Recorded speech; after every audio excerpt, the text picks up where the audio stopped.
Document Part 6. The central hub buzzed with activity as the survivors and the newly arrived team worked together to fortify their position. The convicts from the Eclipse moved with a mix of efficiency and unease, their hardened expressions betraying the tension simmering beneath the surface.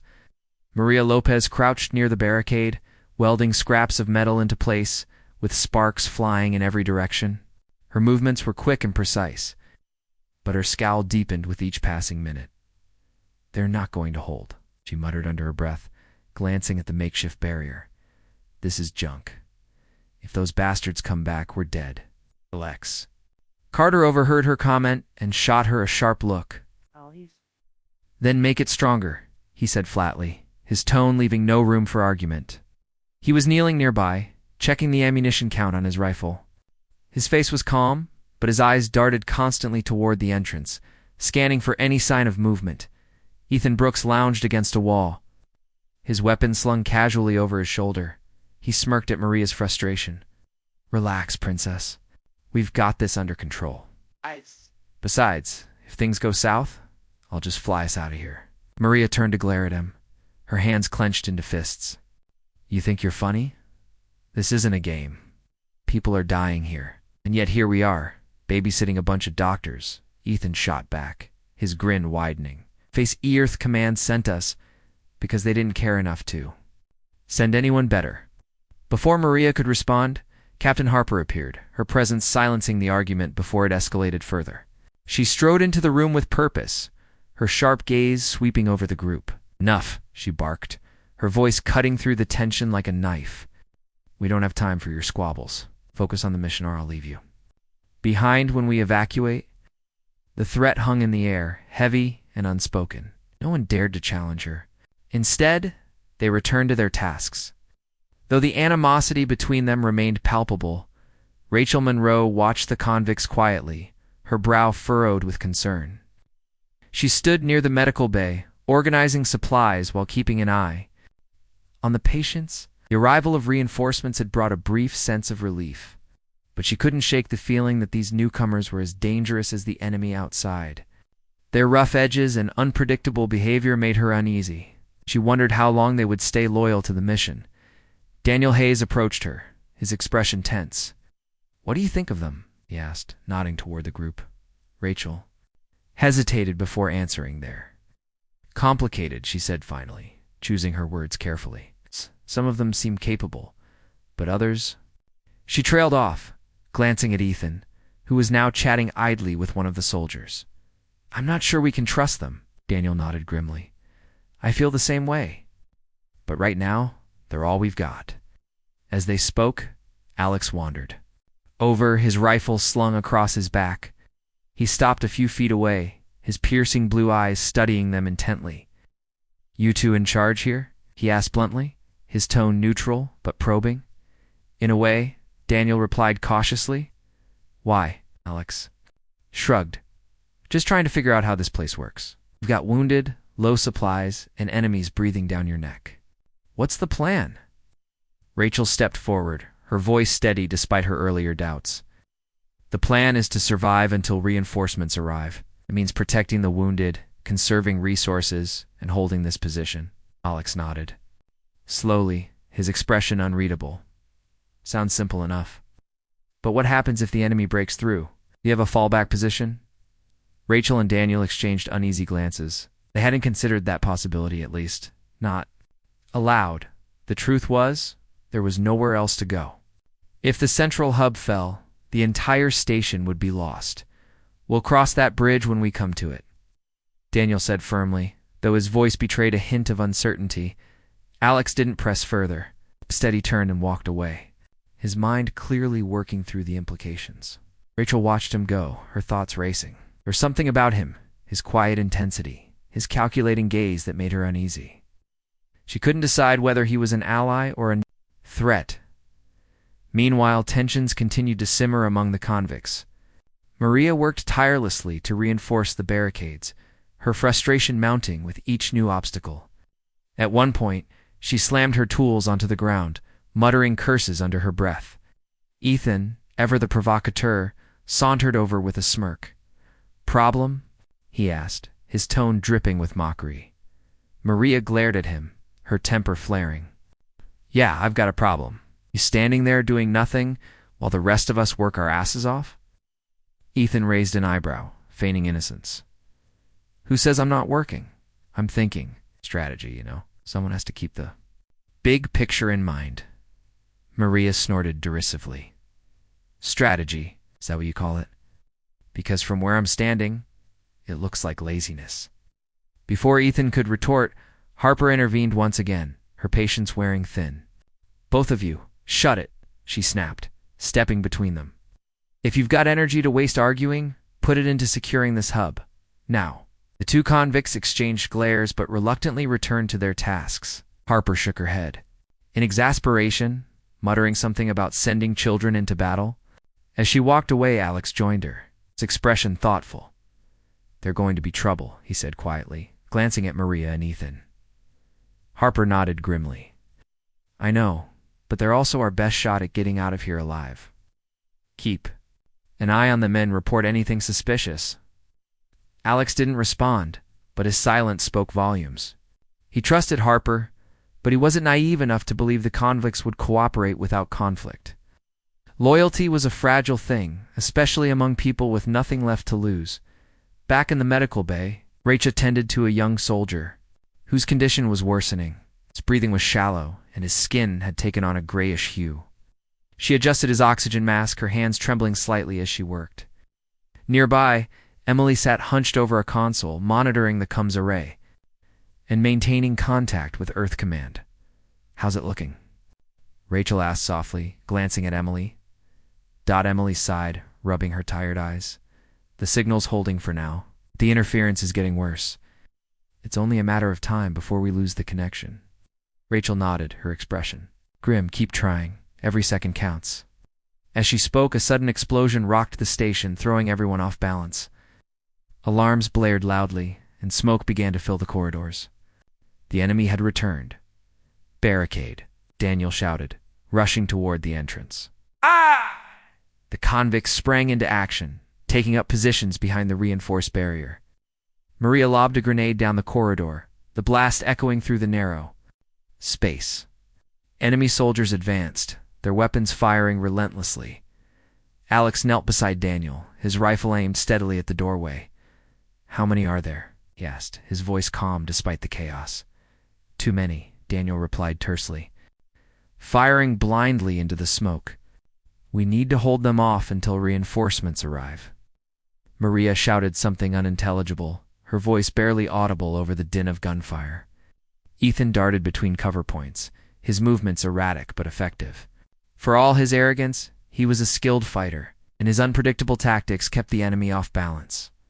Rachel stayed close to the wounded, shielding them as best she could. Her heart pounded in her chest, but she forced herself to remain focused. These people were counting on her not just to heal them, but to keep them alive. Amidst the chaos, Harper coordinated the defense, her voice cutting through the noise with authority. "Fall back to the secondary position," she ordered, motioning for the group to retreat deeper into the hub. "We can't hold this line." The survivors obeyed reluctantly, dragging equipment and supplies with them as they moved. The enemy pressed forward, their numbers overwhelming. It was clear that the battle was far from over, and that the cost of survival might be higher than anyone had anticipated as the fighting raged on. Rachel caught a glimpse of Alex reloading his rifle, his expression grim but determined. For a moment their eyes met, and she saw something unexpected in his gaze, a flicker of humanity beneath the hardened exterior. Whether it was hope or resignation, she couldn't tell. But it gave her pause, reminding her that even the most broken souls could find redemption in the darkest moments. The battle for Hope Station was far from won. But as long as they fought together, there was still a chance for survival, for justice, and perhaps even for peace. Document Part 1. The sound of alarms blared through the corridors of Hope Station, a small but vital medical outpost orbiting Europa. The station was designed to look like a cluster of interconnected pods, its white and silver surfaces gleaming faintly under the dim light of Jupiter's massive presence. Inside, doctors, nurses, and scientists worked tirelessly to treat wounded soldiers from humanity's ongoing conflicts in the outer colonies. For most of them, this place wasn't just a workplace, it was a sanctuary. A beacon of hope in a galaxy rife with violence, Dr. Rachel Monroe moved quickly down one of the narrow hallways, her shoes clicking softly against the metal floor. She was a tall woman with dark hair tied back into a practical bun, her face calm despite the chaos around her. In her hands, she carried a tablet displaying the latest patient updates. Her mind raced as she tried to keep track of everything. Influx of injured soldiers, the dwindling supplies, and now the strange fluctuations in the station's power grid. Something felt off, though she couldn't quite put her finger on it. "Rachel," called out Lieutenant Daniel Hayes, his voice cutting through the hum of activity. He jogged toward her, his uniform slightly disheveled, his expression tense. Daniel was a sturdy man in his mid-30s, with short brown hair and sharp green eyes that always seemed to notice things others missed. As the head of security for Hope Station, he had been the first to pick up on the anomalies. "We've got a problem? What is it?" Rachel asked, stopping abruptly. She glanced at him, her brow furrowing. "The external sensors are picking up unusual readings," Daniel explained, lowering his voice so only she could hear. "It's not debris or radiation. It's something bigger. Whatever it is, it's closing in fast." Rachel frowned, glancing toward the large observation window at the end of the hallway. Beyond it, the vast expanse of space stretched endlessly, dotted with stars and the faint glow of Europa's icy surface. At first glance, everything seemed normal, but then she noticed a faint shimmer near the edge of their field of view, almost imperceptible against the backdrop of space. It didn't belong there. Before either of them could say anything more, the station shuddered violently. The lights flickered, plunging the corridor into momentary darkness before emergency systems kicked in, bathing everything in a harsh red glow. People shouted, scrambling to stabilize equipment and tend to patients. Rachel gripped the wall to steady herself, her heart pounding. "What was that?" she demanded, turning back to Daniel. "I don't know yet," he admitted grimly, "but I'm going to find out." With that, he turned and ran toward the security hub, leaving Rachel to deal with the growing panic among the staff. As Rachel hurried to the main medical bay, she couldn't shake the feeling that they were no longer alone. The sensation gnawed at her, making every step feel heavier than the last. When she arrived, the scene was chaotic. Nurses rushed between beds, tending to patients while trying to keep them calm. Some of the injured soldiers groaned in pain, clutching their wounds as machines beeped erratically around them. Supplies spilled from overturned carts, adding to the disorder. "Everyone, focus," Rachel commanded, raising her voice to be heard over the din. Her words cut through the noise like a knife, drawing the attention of those nearby. "We need to secure the patients and prepare for another impact. Move anyone critical to the reinforced wards immediately." Her team sprang into action, following her instructions without hesitation. Despite the fear etched on their faces, they trusted her leadership. Rachel knew she had to stay strong for them, and for the people counting on her. Meanwhile, Daniel reached the security hub, where two other officers were frantically analyzing data feeds on multiple screens. The room was cramped, filled with blinking monitors and the constant buzz of static. One of the officers looked up as Daniel entered, his face pale. "Sir, we've identified the source of the disturbance," the officer stammered. It's ships. Multiple ships. They're approaching fast." Daniel's jaw tightened. "Hostile. We can't confirm, but they're not broadcasting any identification signals." That's never a good sign. Cursing under his breath, Daniel grabbed a headset and activated the station-wide intercom. "Attention all personnel, this is Lieutenant Hayes. We have unidentified vessels inbound. Initiate lockdown protocols and prepare for potential engagement. Pete, initiate lockdown protocols."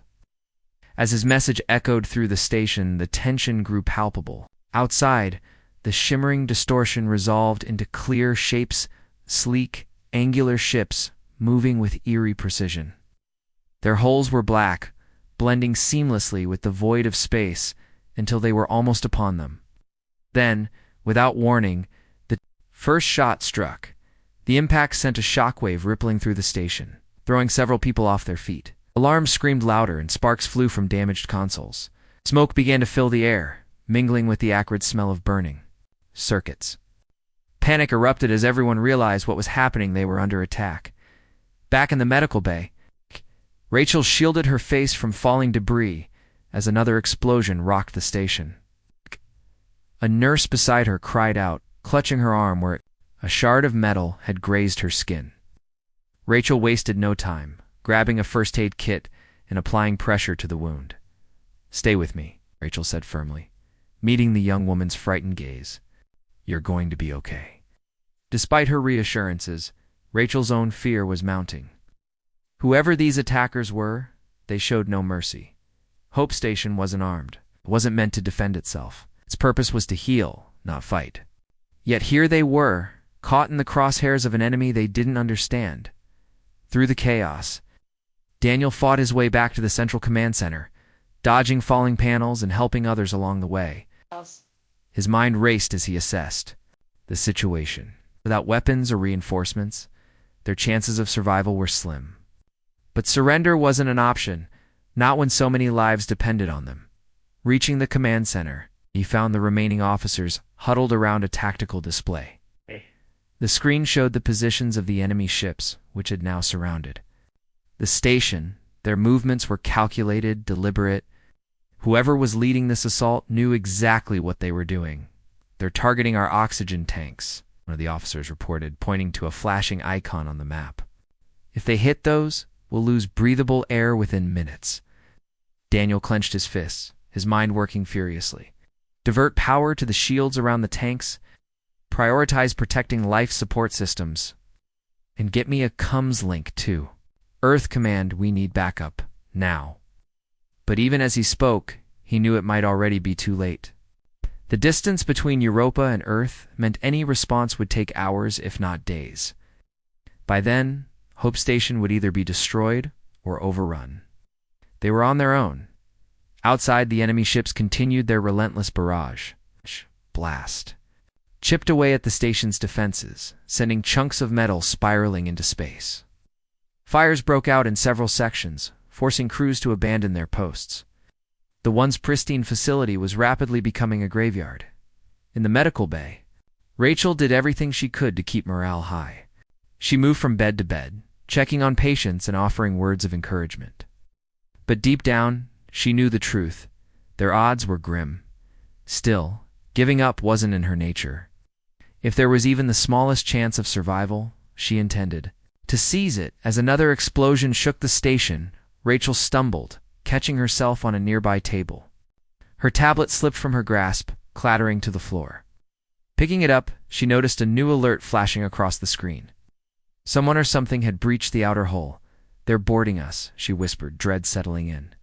Her chest, without hesitation, she grabbed a scalpel from a nearby tray, holding it tightly in her hand. It wasn't much of a weapon, but it was better than nothing. Around her, the staff scrambled to barricade doors and hide vulnerable patients. Fear hung thick in the air, suffocating and unrelenting. Daniel, meanwhile, had gathered what remained of his security team. Armed with makeshift weapons scavenged from maintenance closets, they prepared to make a stand. They couldn't let the invaders reach the medical bay not while there were still people alive inside. "This isn't just an attack," Daniel muttered, gripping his improvised baton. "This is extermination." The thought chilled him to the bone. Whoever these attackers were, they weren't interested in negotiation or ransom. Their goal was annihilation, and Hope Station was merely the first casualty in whatever larger plan they had devised. As the enemy forces breached the inner corridors, the final battle began. Shots rang out, echoing through the twisted remains of the station. Lights flickered wildly, casting eerie shadows that danced across the walls.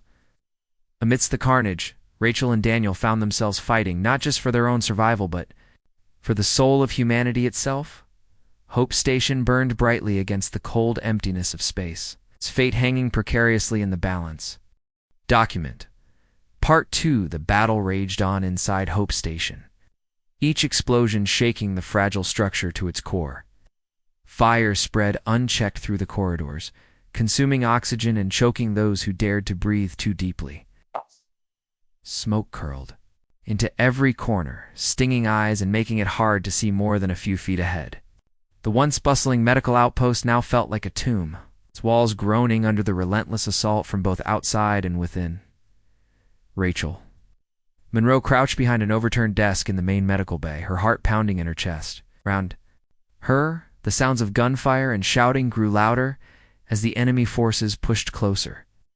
She clutched the scalpel in her hand so tightly that her knuckles turned white. Her mind raced with questions. Who were these attackers? Why had they targeted a medical station? Most importantly, how could they possibly survive this? A sudden burst of static crackled over the intercom system, followed by Daniel Hayes' voice, strained but determined. All remaining personnel, fall back to the central hub. Repeat, fall back to the central hub. His words were punctuated by the distant echo of weapons fire. Rachel hesitated for only a moment before scrambling to her feet. She couldn't stay here, not while patients still needed her help.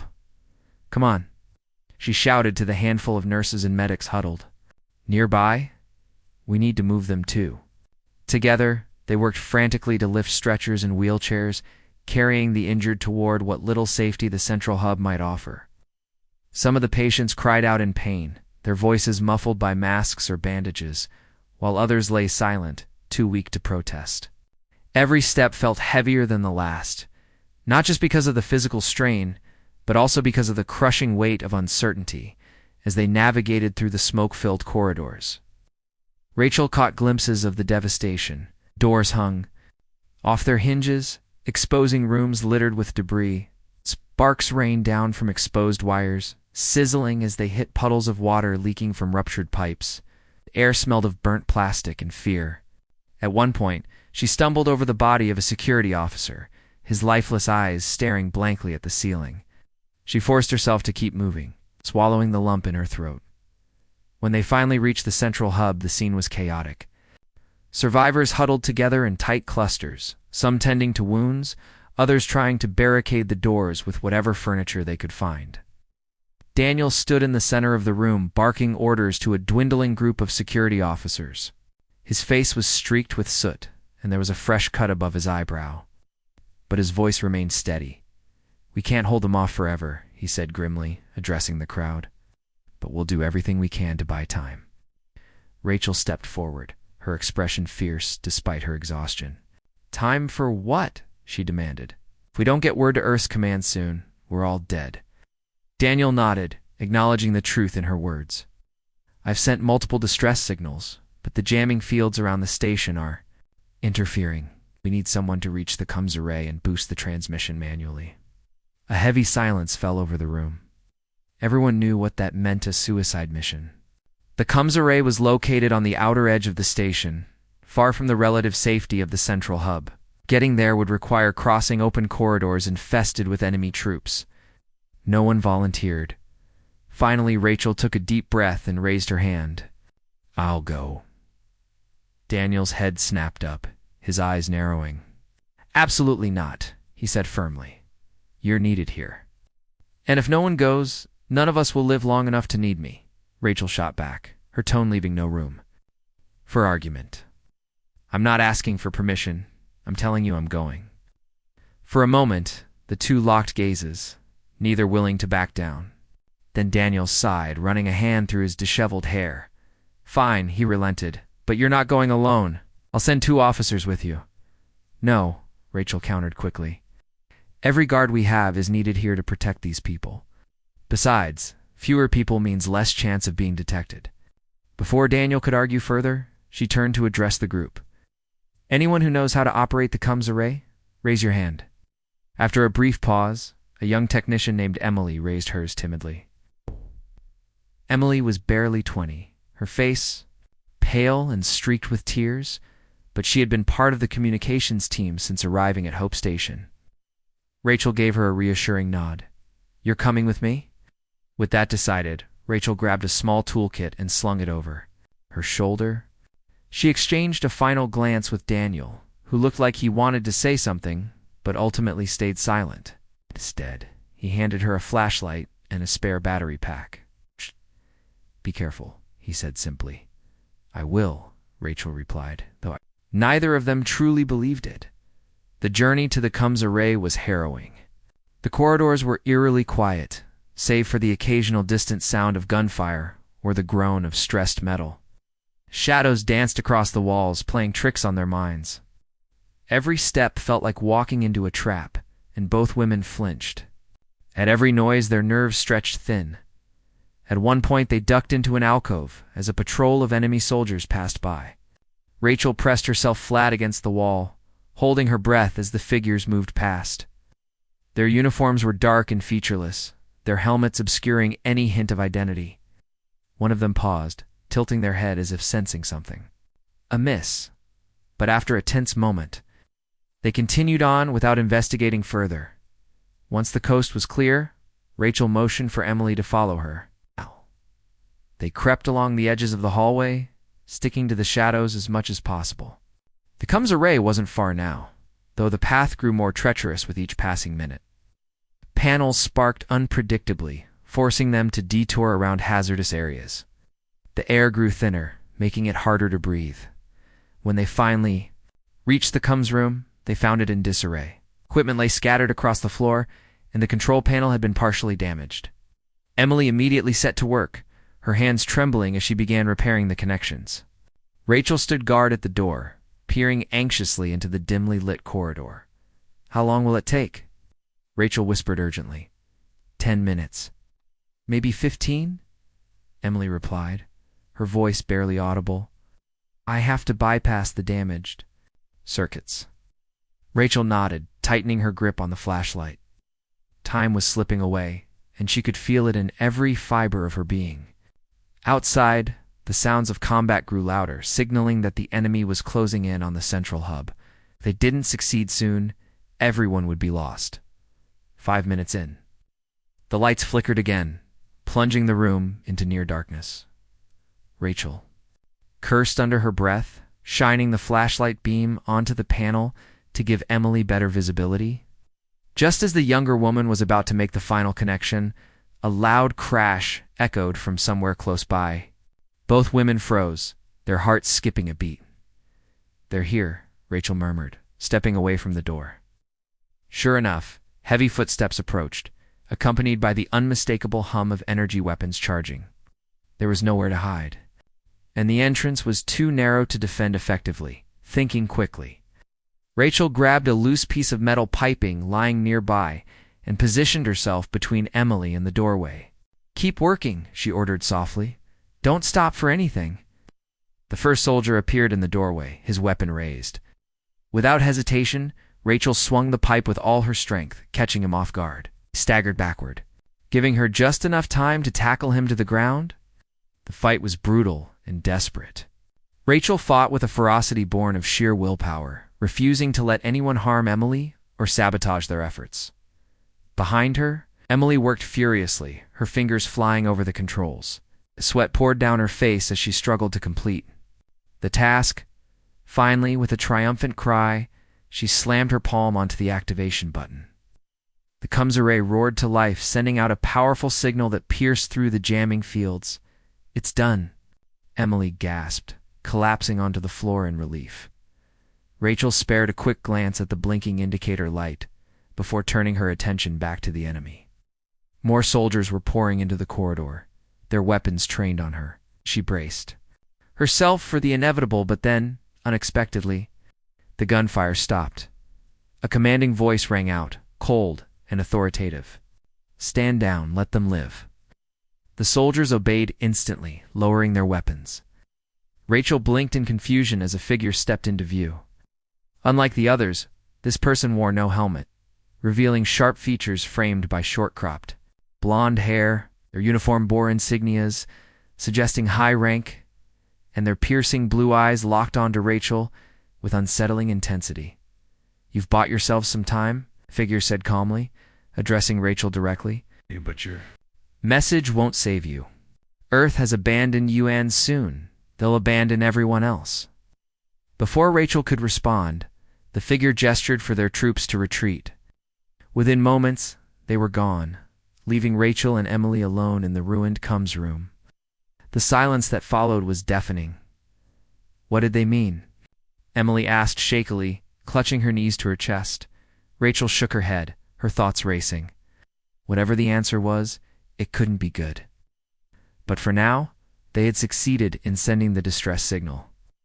That was something at least, she hoped it was as they made their way back to the central hub. Rachel couldn't shake the feeling that the worst was yet to come. Document Part 3, The Return to the Central Hub, felt like an eternity. Rachel and Emily moved cautiously through the dimly lit corridors, their footsteps echoing eerily in the silence. The enemy had withdrawn for now, but the tension in the air was palpable, as if the station itself were holding its breath. Every shadow seemed to shift menacingly. Every creak of metal sounded like a warning. Rachel kept her makeshift weapon, a length of metal piping raised and ready, her knuckles white from gripping it so tightly. When they finally reached the central hub, the scene inside was grim. Survivors huddled together, their faces pale and drawn. Some tended to the wounded with trembling hands, while others worked frantically to reinforce the barricades guarding the entrance. The faint hum of emergency lighting cast everything in, a sickly yellow glow highlighting the exhaustion etched into every face. Daniel stood near the center of the room, organizing what remained of his security team. His eyes widened slightly when he saw Rachel and Emily step through the doorway, relief flickering across his features before being replaced by urgency. "Did you do it?" he asked, his voice low but urgent. Rachel nodded, though there was no triumph in her expression. "The signal's out. Whether anyone picks it up is another story." Daniel let out a slow breath, rubbing a hand over his face.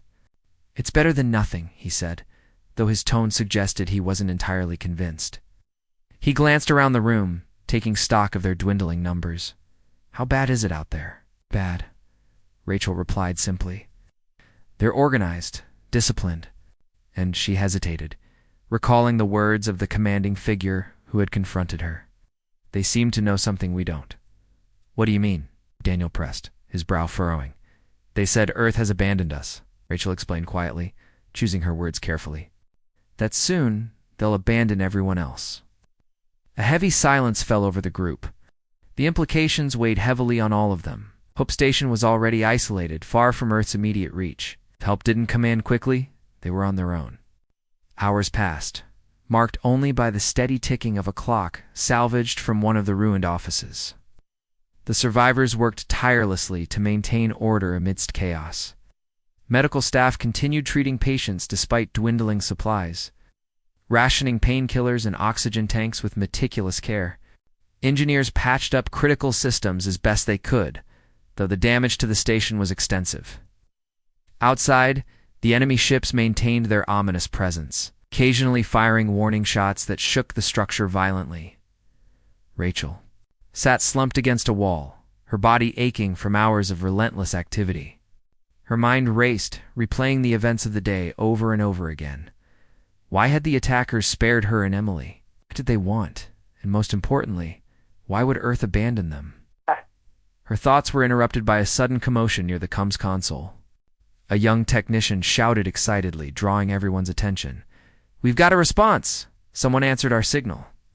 The room erupted into murmurs of hope and disbelief. Daniel pushed his way to the front of the crowd, leaning over the technician's shoulder to examine the incoming transmission. It was garbled at first, distorted by interference. But gradually a voice emerged, crackling and distant, but unmistakably human. "This is General Patrick O'Connell of Earth Command," the voice announced, authority ringing through even the static. "Hope Station, confirm your status." Over. For a moment, no one spoke. Then Daniel grabbed the microphone, his voice firm despite the exhaustion evident in his posture. "General O'Connell, this is Lieutenant Hayes of Hope Station. We are under attack by unknown hostile forces. Heavy casualties sustained. Request immediate assistance." Over. There was a pause, long enough to make Rachel's heart sink. But then the general's voice returned, quieter but no less resolute. "Lieutenant, reinforcements are en route. but travel time to your location is estimated at 72 hours minimum. Hold your position until then. Earth command out. The transmission cut off abruptly, leaving the room eerily silent. 72 hours? 3 days? Could they last that long? As the reality of their situation sank in, tempers began to flare. Supplies were running dangerously low, and the stress of constant vigilance was wearing thin on everyone. Arguments broke out between medical staff and engineers over resource allocation. Security officers barked orders, trying to maintain control, but frustration simmered just beneath the surface. Rachel found herself mediating disputes more often than not, her calm demeanor proving invaluable in diffusing tensions. Still, she couldn't ignore the growing sense of dread gnawing at her gut. Even if reinforcements arrived in 3 days, how many of them would still be alive to see it? Late that night what passed for night aboard the damaged station, Rachel joined Daniel near the barricaded entrance. They sat side by side on overturned crates, sharing a rare moment of quiet amid the chaos. For a while neither spoke, content to simply listen to the hum of the station and the distant rumble of explosions outside. "You think they'll really come?" Daniel asked eventually, breaking the silence. Rachel sighed, staring at the floor.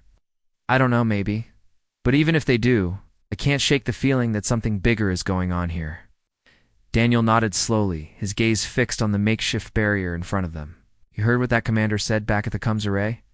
About Earth abandoning us. Doesn't make sense," Rachel admitted.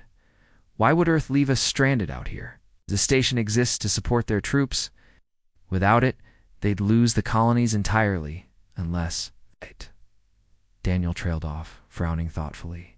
"Unless they're planning something drastic. Something that makes places like this expendable." Rachel turned to look at him, her eyes narrowing. "What are you saying?" "I'm saying maybe this isn't just about us," Daniel replied grimly. "Maybe it's part of a larger strategy, sacrificing the outer colonies to protect Earth." The idea sent a chill down Rachel's spine. If Daniel was rightened, she feared he might meant they weren't just fighting for survival anymore. They were fighting to prove their worth, to remind Earth that they mattered. Meanwhile, aboard the approaching Earth command vessel Eclipse, General Patrick O'Connell paced the bridge, his expression unreadable. The ship carried a skeleton crew supplemented by a motley assortment of convicts plucked from military prisons. These men and women had been sentenced for crimes ranging from insubordination to outright treason. Their skills deemed too valuable to waste entirely. Among them was Alex Carter, former sniper whose once steady aim had faltered during a critical mission, resulting in friendly fire deaths. Beside him stood Maria Lopez, a demolitions expert known for her volatile temper and reckless disregard for protocol. Ethan Brooks rounded out the trio, disgraced pilot whose arrogance had cost dozens of lives during a failed extraction attempt. The general addressed the assembled convicts via video link, his stern face filling the screen. "Listen up," he began, his voice cutting through the murmurs of skepticism. "Hope Station is vital to maintaining stability in the outer colonies. If it falls, so does our influence. You've been given a chance to redeem yourselves. Fail, and you'll spend the rest of your lives rotting in cells. Succeed, and you walk free." The convicts exchanged wary glances, unsure whether to believe the offer. Redemption sounded appealing. But trust was hard to come by when dealing with Earth Command. Alex leaned back against the bulkhead, arms crossed. "This feels like a suicide mission," he muttered under his breath. Maria snorted derisively. "Suicide or not, it beats sitting in a cell waiting for the end.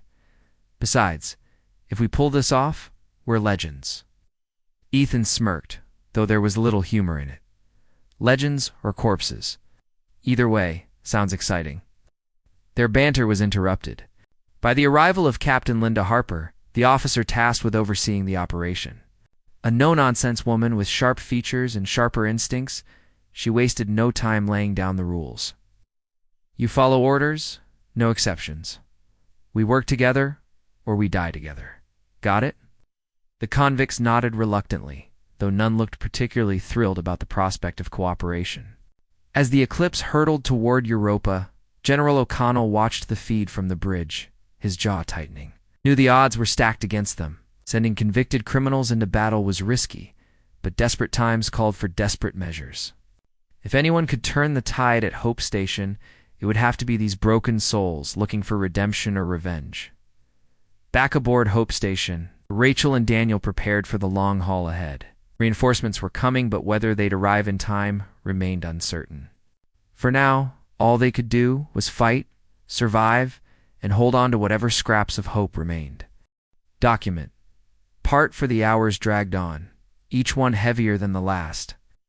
Hope Station felt like a ticking clock, its fragile systems groaning under the strain of constant attacks and internal damage. The survivors worked tirelessly, their movements mechanical as exhaustion set in. Rachel moved from patient to patient, her hands steady despite the chaos around her. She checked bandages, adjusted oxygen masks, and whispered words of encouragement to those who could still hear her.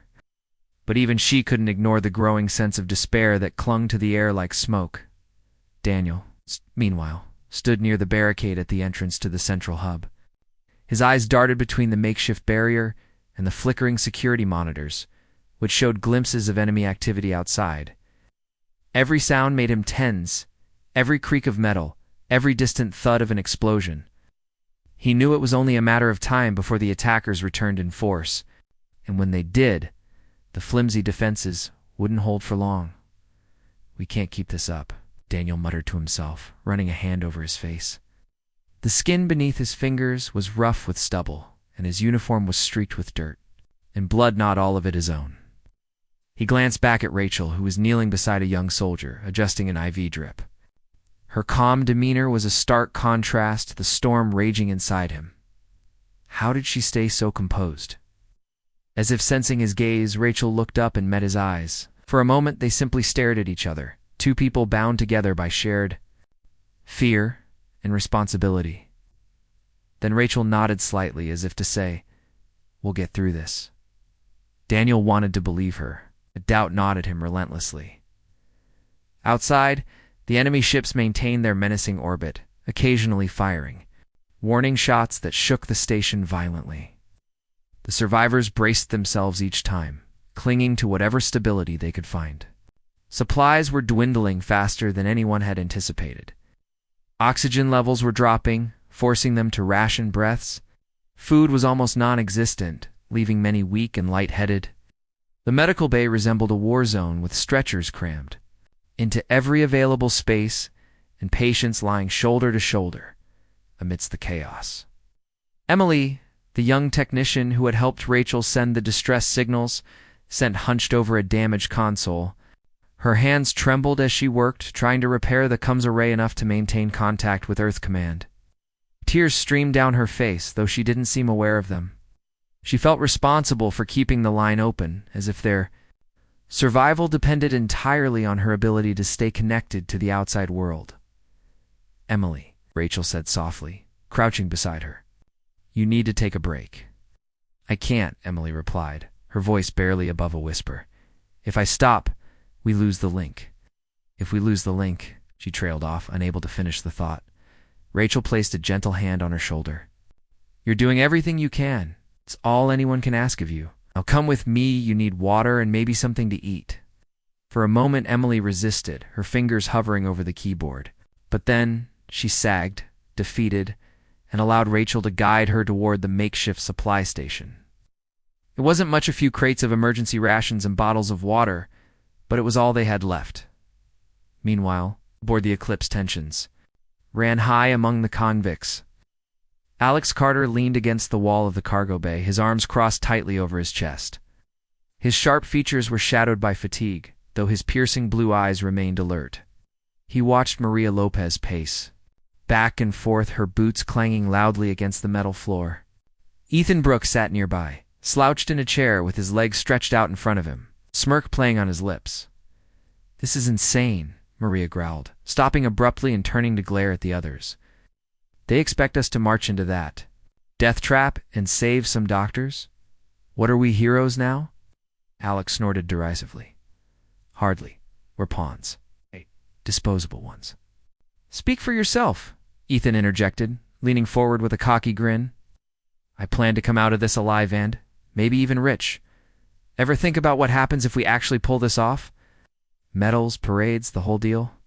Maria rolled her eyes. Yeah, sure. Because Earth Command is just dying to throw a party for a bunch of criminals.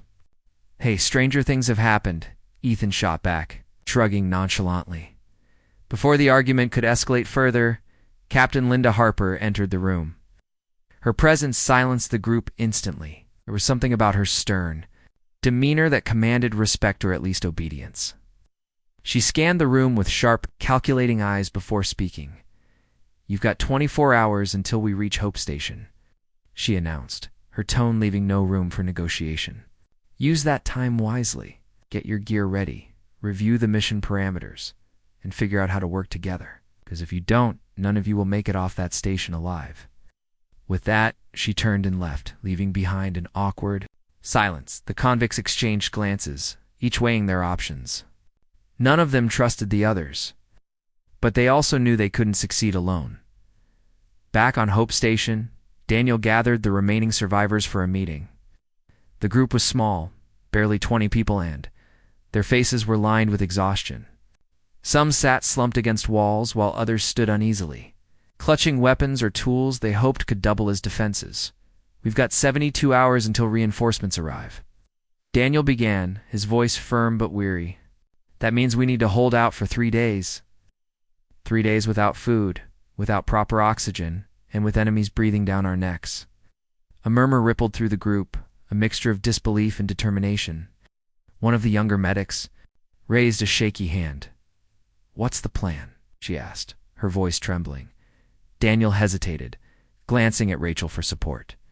She stepped forward, her expression calm but resolute. We fortify, she said simply. We focus on protecting the wounded and conserving resources, and we trust that help is coming. It wasn't much of a plan, but it was all they had. The survivors nodded reluctantly, accepting the grim reality of their situation. They split into teams, some tasked with reinforcing barriers, others with scavenging for supplies, and a few with maintaining communication with Earth Command. As night followed what passed for night aboard the damaged station, the atmosphere grew eerily quiet. The enemy forces seemed to have withdrawn temporarily, giving the survivors a brief reprieve. But the silence was oppressive, filled with the unspoken knowledge that the next attack could come at any moment. Rachel wandered through the dimly lit corridors, checking on patients and offering comfort where she could. Her mind raced with thoughts of the convicts en route to rescue them. Who were these people? Could they really be trusted? She pushed the questions aside, focusing instead on the task at hand. In the central hub, Daniel stood watch, his weapon resting against his shoulder. He gazed out at the stars visible through the observation window, their cold light offering little solace. The vast emptiness of space reminded him of how isolated they truly were. Earth felt impossibly far away, its promise of salvation little more than a faint hope. But then he thought of Rachel, her unwavering strength. Her refusal to give up, and a spark of determination reignited within him. If she could keep fighting, so could he. Together, they would hold on no matter how slim the odds, unbeknownst to them. The convicts aboard the Eclipse were already preparing for battle. Alex cleaned and inspected his rifle with meticulous care, his movements precise and deliberate. Maria assembled explosives with practiced ease, her hands moving quickly despite her earlier doubts. Ethan tested the controls of his assigned fighter craft, grinning as he imagined the chaos he would unleash upon arrival. Captain Harper observed them from a distance, her expression unreadable. She didn't trust these criminals any more than they trusted each other. But she had seen desperation bring unlikely allies together before. Perhaps, just perhaps, they would surprise her. As the Eclipse hurtled closer to Europa, the weight of their mission settled heavily on everyone aboard. Redemption or ruin awaited them. All they could do was choose which path to follow. Document. Part 5. The Eclipse approached Hope Station under the cover of darkness, its sleek hull blending seamlessly with the void of space. Captain Linda Harper stood on the bridge, her sharp eyes scanning the monitors that displayed the station's battered exterior. Fires still burned in patches across the structure, casting an eerie orange glow against the cold backdrop of Europa's icy surface. The enemy ships hovered menacingly nearby, their angular forms cutting through the blackness like predators circling wounded prey. "We're within range," announced one of the crew members, his voice steady despite the tension in the air. "Shall we begin evasive maneuvers?" Harper nodded curtly. "Initiate silent approach. Disable all non-essential systems to minimize detection." The ship's engines powered down to a whisper, and the lights dimmed to near darkness. The convicts gathered in the cargo bay, strapping on gear and checking their weapons one final time. Alex Carter adjusted the straps of his tactical vest, his movements deliberate and focused. Maria Lopez double-checked her explosives, muttering curses under her breath as she secured them to her belt. Ethan Brooks stood apart from the group, inspecting his rifle with a cocky grin. "All right, listen up," Harper barked, stepping into the room. Her presence commanded immediate attention, silencing the low chatter. "We'll deploy in 10 minutes. Stick to the plan, no heroics, no freelancing. If you deviate, you're on your own." Alex rolled his eyes, but said nothing. Maria scowled, gripping her weapon tightly. Ethan smirked, clearly unimpressed by the warning. Harper ignored their reactions, turning instead to address the small squad of regular soldiers accompanying the mission. "You're here to keep these misfits in line," she continued, gesturing toward the convicts. "If they step out of bounds, take them down. No second chances." The soldiers nodded grimly, their expressions hardened by experience. They knew the risks involved, just as well as the convicts did not better. As the Eclipse docked, at a remote access point on the station, the team prepared to disembark. Alex led the way, his rifle raised and ready. Behind him, Maria followed closely, her eyes darting nervously between the shadows.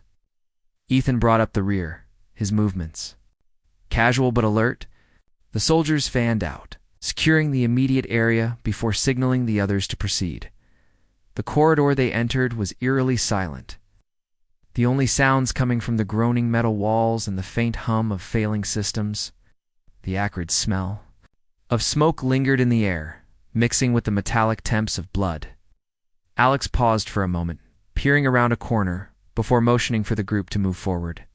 Each step felt heavier than the last, as if the weight of the station's destruction pressed down on them. "This place is a graveyard," Maria whispered, her voice barely audible. She glanced at the bodies strewn along the hallway some in uniforms, others in medical scrubs, and swallowed hard. For all her bravado, the sight unsettled her. "Focus," Alex snapped quietly, though his tone lacked its usual edge. Even he couldn't deny the oppressive atmosphere surrounding them. They moved cautiously, sticking to the shadows as they made their way deeper into the station. Their goal was to reach the central hub, where the survivors were holed up. Along the way, they encountered pockets of resistance enemy patrols moving through the corridors with mechanical precision. Alex signaled for the group to take cover behind a stack of crates, his sharp eyes tracking the movements of the patrol. "3 hostiles," he murmured, raising 3 fingers. "They armed. Non-lethal takedown if possible." Maria frowned, gripping her weapon tighter. "Why non-lethal? These bastards don't deserve mercy." "We don't know who they are or why they're here," Alex replied sharply. "Taking prisoners might give us answers." Ethan chuckled softly, earning a glare from both Alex and Maria. "You really think they'll talk?" he asked, his tone mocking. "Fine, play it safe. But when this goes sideways, don't say I didn't warn you." Ignoring him, Alex signaled for the soldiers to flank the patrol while he and Maria prepared to strike. With practiced efficiency, the group moved in, disarming and subduing the enemy troops without firing a shot. The entire operation took less than 30 seconds, leaving the convicts breathing heavily but victorious. One of the soldiers dragged a captured enemy soldier, a masked figure clad in dark armor, into the light. Harper stepped forward, her expression unreadable as she studied the prisoner. "Who sent you?" she demanded, her voice cold and commanding. The prisoner remained silent, his helmet obscuring any hint of emotion. Harper exchanged a glance with Alex, who nodded slightly. Kneeling beside the captive, Alex removed the helmet, revealing a pale, expressionless face. The man blinked slowly, his gaze distant and hollow. "They're brainwashed," Alex muttered, standing up. "No use interrogating him." Harper cursed under her breath, turning away. Keep moving. We need to find the survivors. Back. At the central hub, Rachel and Daniel worked tirelessly to maintain order among the dwindling group of survivors. Supplies were nearly depleted, and the air grew thinner with each passing hour. Patients struggled to breathe, their faces pale and drawn. Rachel moved from bed to bed, adjusting oxygen masks and administering what little medication remained. Her hands trembled with exhaustion. She refused to stop. Daniel paced near the barricade, his weapon never far from reach. He glanced at the security monitors, which showed flickers of movement in the corridors outside. Reinforcements had arrived, that much was clear, but whether they would reach the central hub in time remained uncertain. "We can't hold out much longer," Daniel admitted quietly, addressing Rachel as she tended to a young soldier.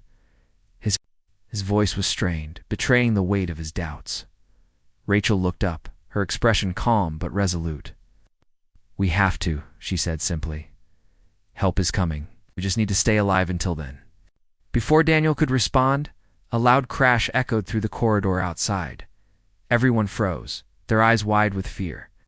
The sound of boots pounding against the metal floor grew louder, accompanied by shouts in a language none of them recognized. Daniel raised his weapon, motioning for the others to take cover. "It's them," he whispered, his voice tight with urgency. "Get ready." The barricade shuddered as something heavy slammed into it from the other side. Splinters of wood flew into the air, and dust rained down from the ceiling. The survivors huddled together, clutching whatever makeshift weapons they had managed to gather. Rachel crouched beside a stretcher, holding a scalpel tightly in her hand. Her heart pounded in her chest, but she forced herself to remain calm. Then, without warning, the barricade gave way, collapsing inward with a deafening crash. Figures poured into the room, their weapons raised and ready to fire. For a split second, everyone braced for the worst, but then a familiar voice cut through the chaos. "Stand down, friendly forces." Daniel blinked in disbelief as Alex Carter stepped into view, his rifle lowered. Behind him, Maria Lopez and Ethan Brooks appeared, followed by a group of soldiers in Earth Command uniforms. The survivors stared in stunned silence, unsure whether to trust the newcomers. "You're late," Daniel said finally. Lowering his weapon with a shaky laugh, Alex shrugged, his expression unreadable. Better late than never. Rachel rushed forward, her relief overwhelming. "Thank God you're here," she said, her voice trembling. "We weren't sure you'd make it." "Neither were we," Maria admitted gruffly, glancing around the room. "Looks like you've been through hell. That's one way to put it," Rachel replied dryly. Harper entered the room moments later, her sharp gaze taking in the scene. "Status report," she ordered, her tone brisk and authoritative. Daniel quickly filled her in on the situation, the dwindling supplies, the injured patients, the constant threat of attack. Harper listened intently, nodding occasionally as she processed the information. "We'll secure the perimeter and establish a defensive position," she announced. "Meanwhile, tend to the wounded and conserve what resources you have left. Reinforcements will arrive within 48 hours. The survivors exchanged glances, a mixture of hope and skepticism in their eyes. 48 hours still felt like an eternity. But the arrival of the Eclipse crew had reignited a flicker of optimism, as the convicts and soldiers set to work fortifying the central hub. Tensions simmered beneath the surface. Maria and Ethan clashed repeatedly, their personalities clashing like sparks against steel. Alex kept his distance, focusing on the task at hand rather than engaging in arguments. Rachel watched them carefully, sensing the fragile dynamics at play. "These people are our only chance," Rachel said quietly to Daniel as they worked together to organize supplies. "If they turn on us..." "They won't," Daniel interrupted firmly, though there was a hint of uncertainty in his voice. "Not if we keep them focused on the mission." Rachel nodded, though she couldn't shake the feeling that the real battle was only just beginning.